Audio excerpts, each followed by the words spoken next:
Hi guys! Welcome to my vlog. Good morning everyone. Panibagong araw, panibagong yugto na naman ng ating buhay to guys. No?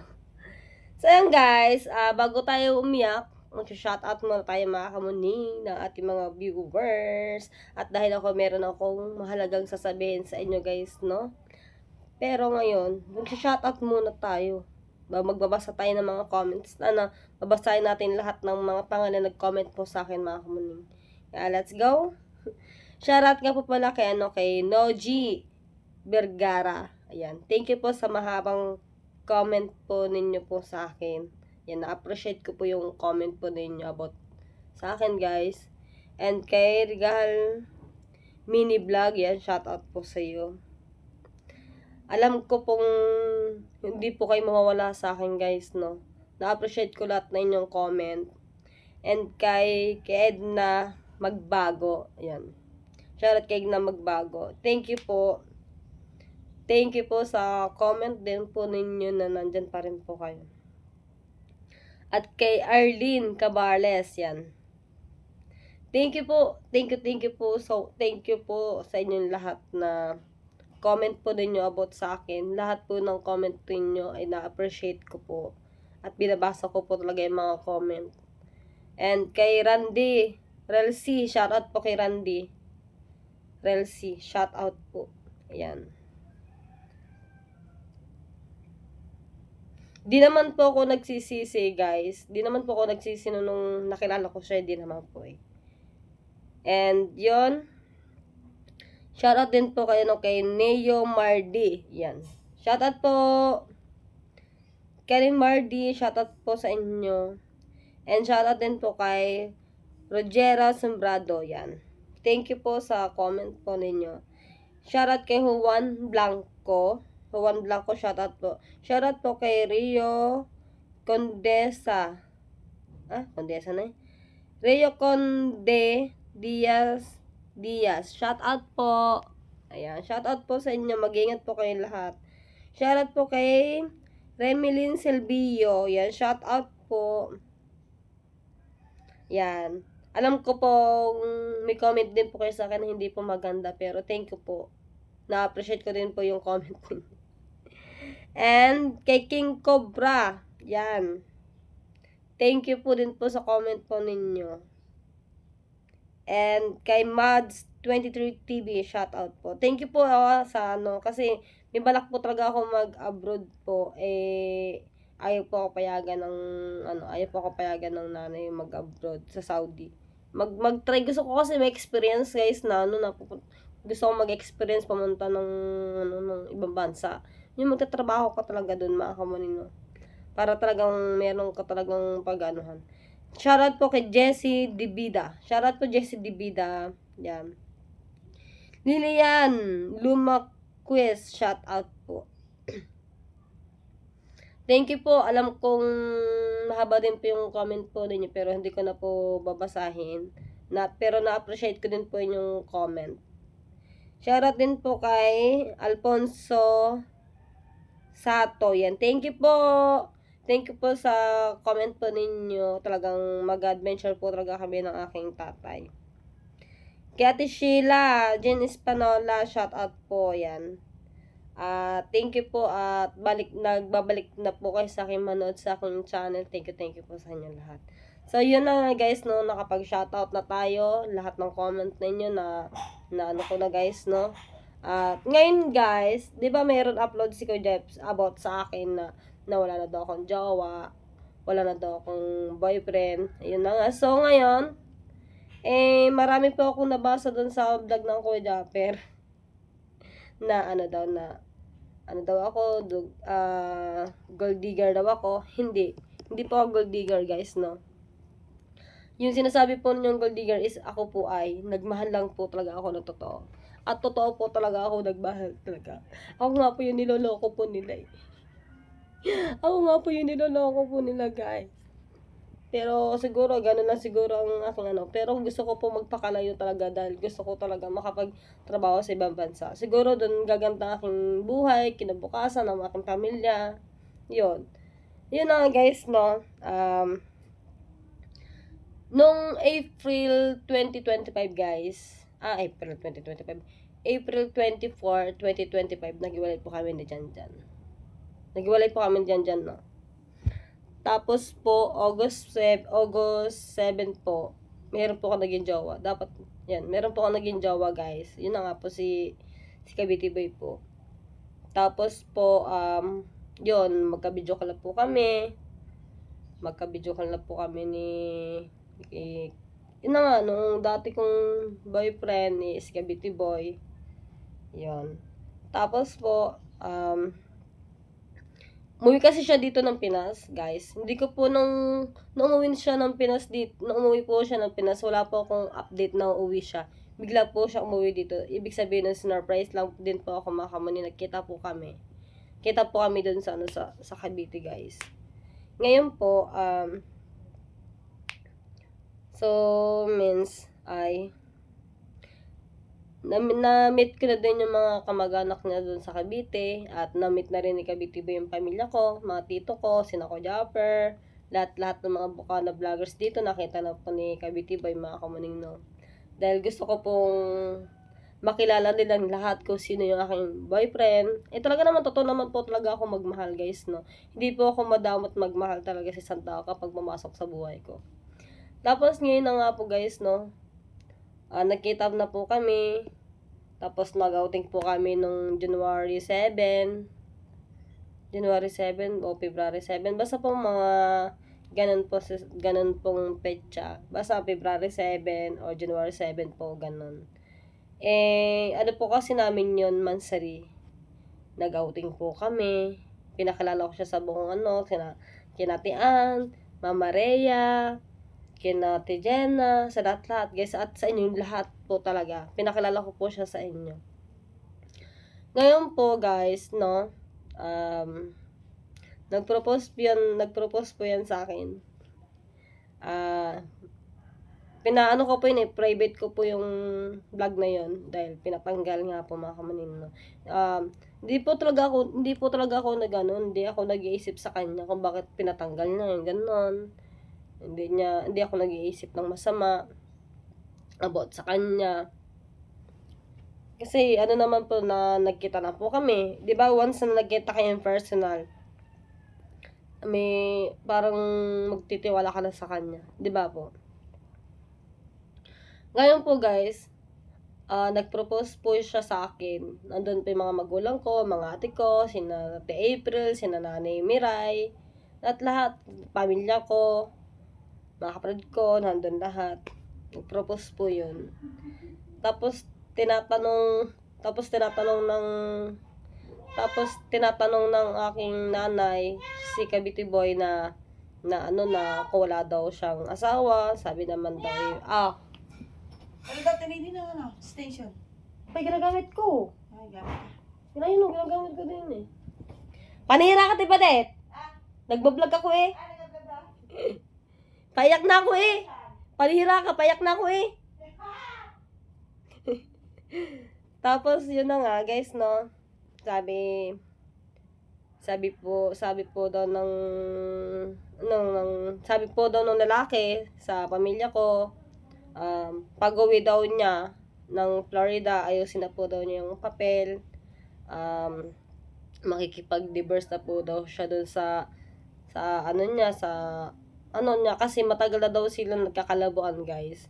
Ayusin na lang daw yung papel na para sa divorce, mga kamanin, no. Tapos po, pumunta na po siya ng Florida. Pero si ate, kaya yung kapatid niya kilala ko, guys, no. Dahil pinakilala rin niya ako sa mga kapatid niya at sa mga kamag-anak niya. Tapos, ang hindi na lang po nakakalam is yung anak niya doon sa Florida. Yung 3 anak niya, hindi pa po alam ng mga anak niya na kami.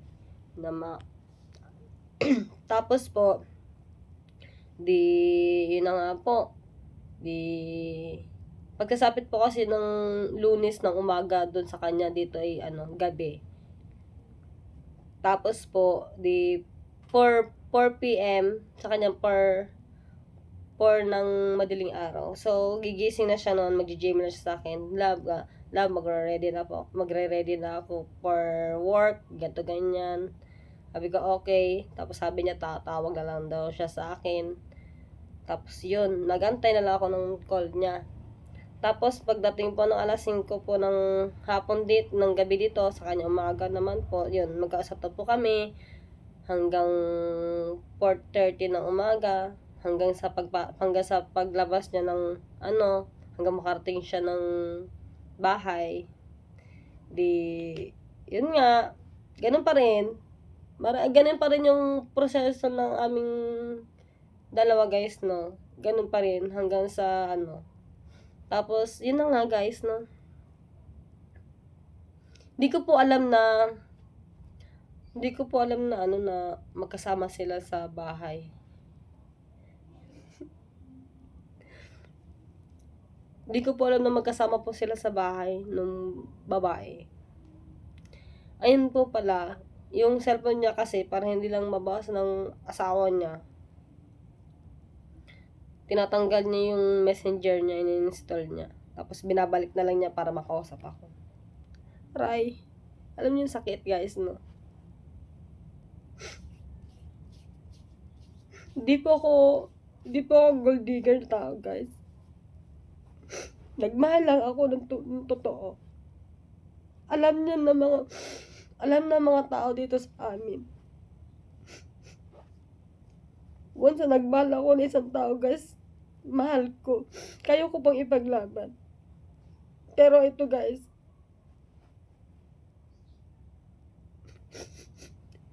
hindi ko kaya ipaglaban yung sarili ko sa kanya. Alam mo bakit? Kasi kasal sila. Kasal sila ng babae. Yun. Hanggang sa nahuli siya na may babae siya dito sa Pinas. Hanggang sa nag-chat sa akin yung asawa niya. Hindi ko na lang siya nare-reply para hindi na humabang gulo. Baka kung saan pa mapunta yung namin, guys, no.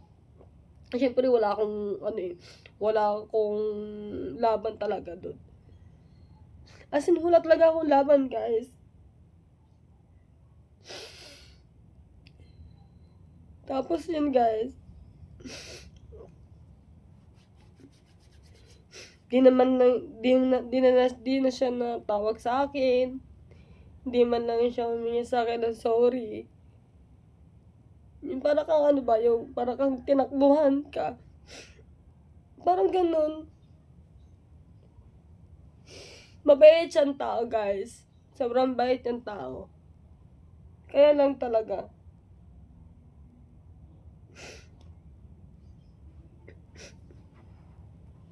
Sabi naman niya, iiwan na daw niya. Iiwan niya na yung niya. Kaso nga lang daw, is yung babae daw ay magpapakamatay. Sagutin pa rin, konsensya pa rin yun isa.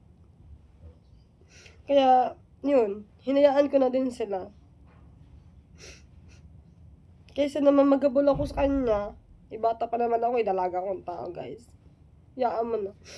Mayroon naman darating siguro na mas deserve ko talaga na na maging masaya ulit.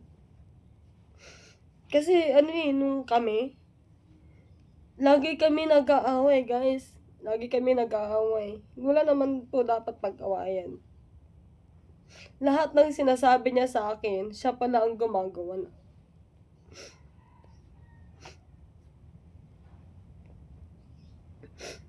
Lahat. Tim Gonggong. Lahat. Ang dami nawala sa akin. Na parang, yan, katulad ng pagbablog ko. Wala na nga akong mapagsumbungan ng problema yung ganito. Wala akong mapagsabihan, guys. Dahil sino nga ba siya? Ano ko ba talaga? Ano ko ba siya? Diba? Ba't ko pa siya i-chismis? Sabi ko, kako, naiwas lang ako sa mga vlog nila. Pag nahagip nila ako, pag nakikita nila ako, sabi ko, kuya, paano ako na, wag mo na lang ako isama. Maki-cut na lang ako, guys. Sabi ko pong ganyan. Tapos, sabi sa akin, ano ka? Yung, yung, basag may, yung,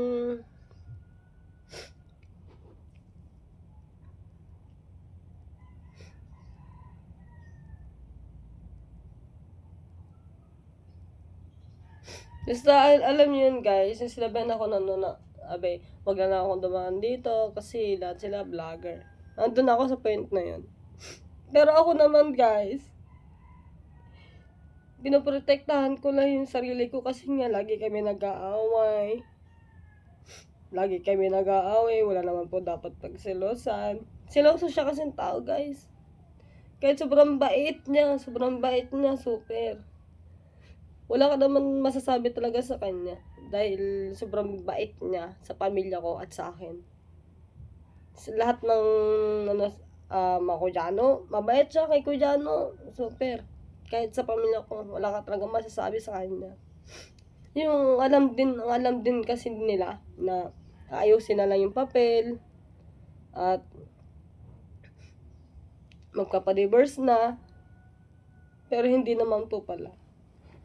Nahuli kasi siya mga kamuning, nahuli siya. Hindi niya agad masabi-sabi dun sa partner niya na ganun. Kasi nga, ang gusto ng babae magpakamatay. Ay ako naman na, sabi ko,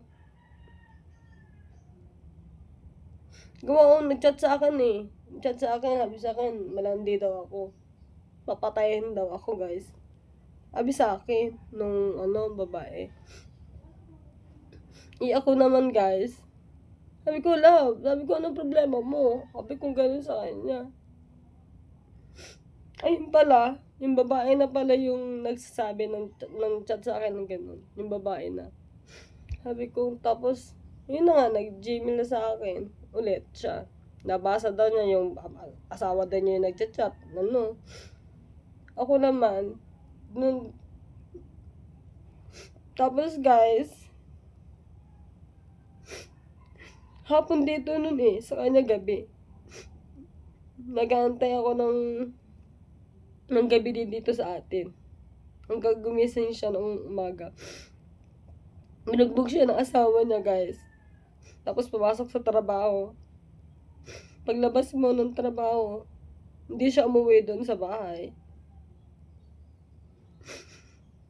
Sa kalsada siya natulog habang siya nasa sasakyan natutulog, guys. Magdamag din siya nagbabantay sa akin. Tapos, pagpasok niya ulit, ayun, syempre, concerned ako sa kanya. Wala siyang, wala siyang ligo, walang palit na damit noon. Nung panahon na yun.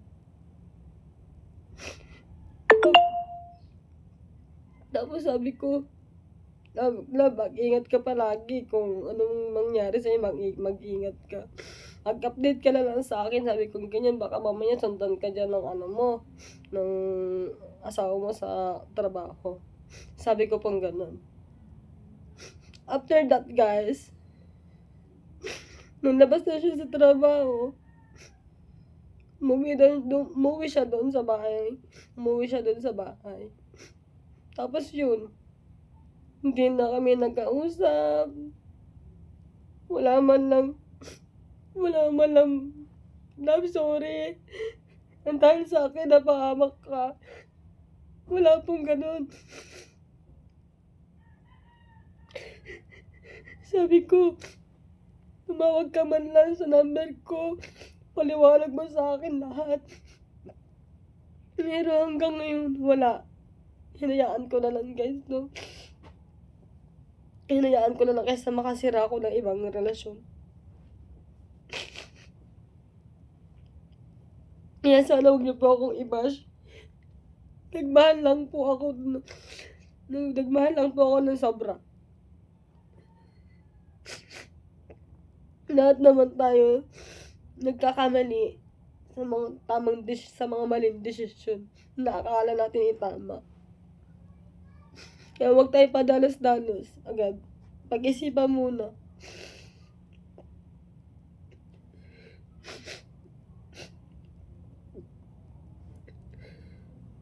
Kaya ngayon guys, magbabalik na ako ulit sa pagbablog ko.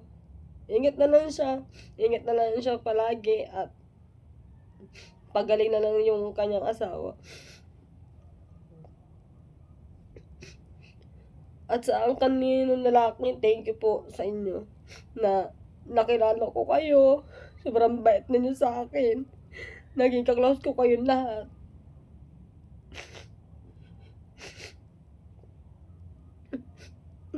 Hinihingi ko po ulit ang suporta po ninyo sa akin. Guys, magbabalik na po ulit ako mag-vlog. Makikita nyo na po ako sa channel ko. At makikita nyo din ang mga Team Gonggong sa vlog ko. Hindi lang po Team Gonggong yung iba-vlog ko guys, no. Kailangan kong gumawa ng paraan para bumalik yung views ko na nawala po sa akin. Tapos guys, di ba po nag-aral po ako before? Hindi na po ako nag-aral, di na po ako ulit hindi na po ako pumasok. Nag-stop na po ako. Ang gagawin ko na lang po is magte-TESDA na lang ako guys. Para ang TESDA kasi 6 months lang kasi ang TESDA guys, no? 6 months lang po yun. Kaya habang ako ay nagbablog, yan, mag-general ako guys, no? Pasokan na ng mga bata po bukas. Mga estudyante, pasokan na bukas. Yun. Wala na po akong ibang sasabihin pa, kundi, ay naman po yung yung dahilan kung bakit ako umiiyak, kung bakit ako umiinom. Ayun po yung dahilan. Dahil hindi ko nga po matanggap na ganun, na wala man lang po kaming closure na ganun ang nangyari. Hindi po ako maghahabol sa taong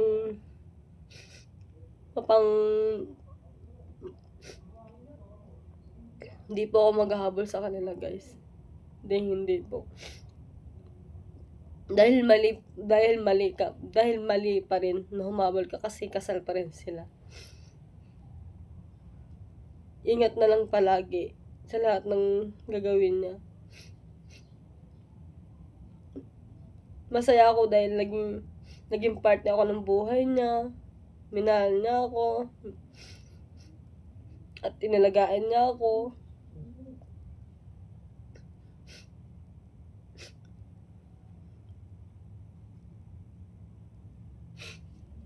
Kaya, yun. Hanggang dito na lang muna yung vlog ko. Nasabi ko na po sa inyo kung bakit po kami naghiwalay. May asawa po yung lalaki. 26 years na po silang kasal. Habang ako ay tinatago lang pala ako.